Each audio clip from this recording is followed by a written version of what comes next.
Champions Cup, folks, round of 16. I watched Leinster take on Edinburgh, a wee bit belated here in NZ, 4:30 kickoff time for a match which was predicted to be a bit of a hiding. I thought I'll sleep and watch it delayed, and this was a cracker.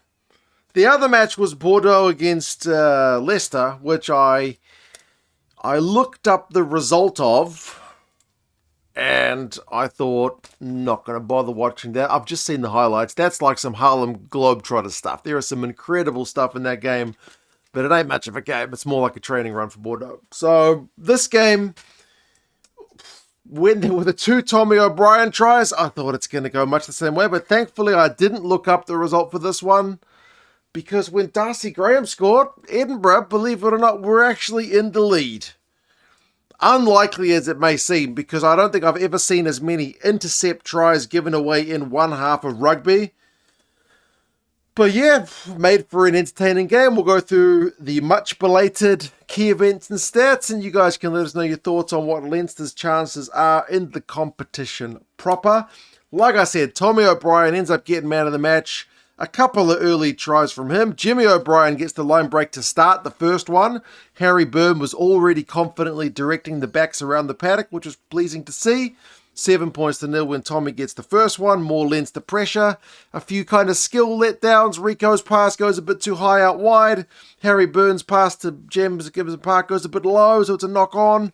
But it was ominous. They were pushing. You could feel more points coming. They did come. 8 minutes. It's a maul. Wide ball, better pass from Rieko this time, out to Tommy O'Brien. He's got the gas out wide to go over in the corner. Diving finish, 14 points to nil.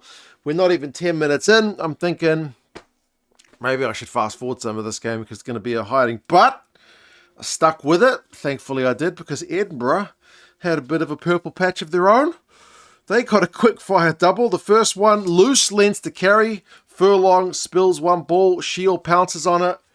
It's try time for them. Missed conversion, 14-5, and it is the quickfire double. Another Leinster knock on. It is an Edinburgh scrum. Ross Thompson, one of the tries of, there were so many in this game. Another very high scoring fixture. Ross Thompson, hell of a run, beats Gibson Park, beats Keenan. Goes over for the try, 14 points to 12. So 14 points to 12 game on, but we're not done with the point scoring, because you got like 30 points in less than 30 minutes as Jimmy O'Brien gets one on the other wing. Really nice quick hands from Leinster. Very, I don't know, nice to see the hands executing well after a few drop balls earlier on. Gibson Park gets one of his 3 try assists with that one, so 21 points to 12.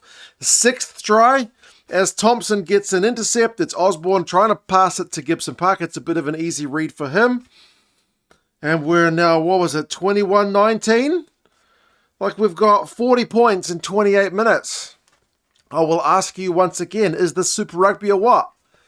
Everyone gives that my old competition down here grief, and the commentators were loving this game.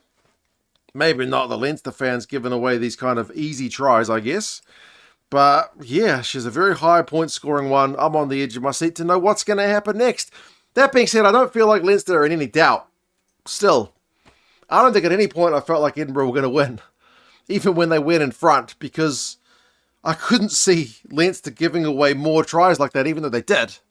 It just didn't feel like, it felt like come 80 minutes, Leinster were still going to be in front, but I was very pleased to see it wasn't like the Leicester-Bordeaux game, where it's just as lopsided as it was. More Leinster pressure, amping up, quick ball again, Gibson Park, Ioane, Keenan, try time, 28 points to 19, back to kind of arm's reach stuff.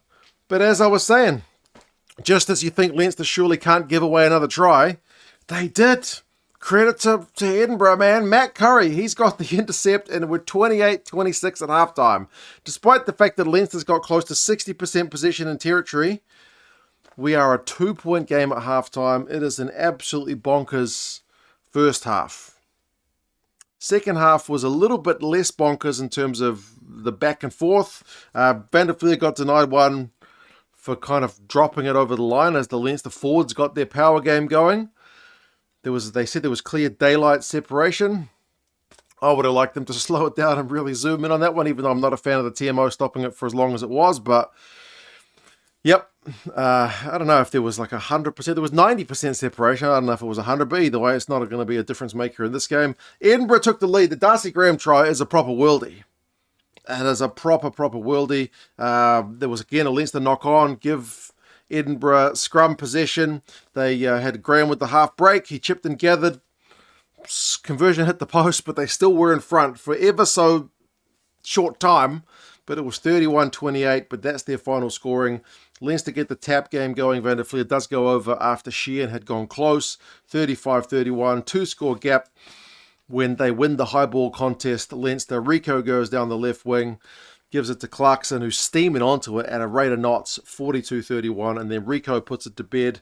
Wide ball, Gibson Park with the cutout pass, Rieko with the dummy, sells Graham down the river, and it is 49-31. So, yeah, like I said, Leinster gave away more intercept tries than I think I've ever seen in one half of rugby.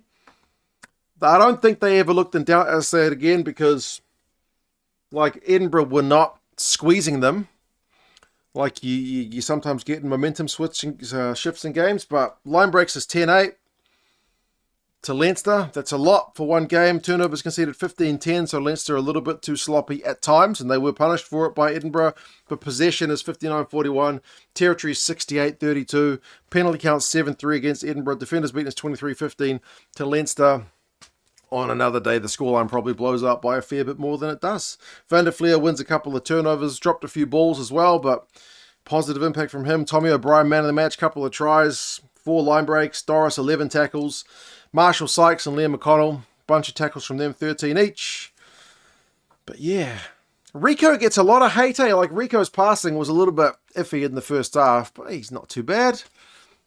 He does anything wrong, he gets absolutely slammed by some people online. He's a divisive figure over here in New Zealand as well. Some people just don't like Rieko. Whatever it is, he set up a couple of tries in this game, scored one of his own. It's all right. You can think of worse contributions people have had in a match. But yeah, Leinster take on Sale next, which seems like the easy run through to the next round. But Edinburgh were not predicted to do anything in this game, let alone score 31 points and be leading early in the second half. Bordeaux in their game will take on Toulouse, which will be absolutely grandstand stuff.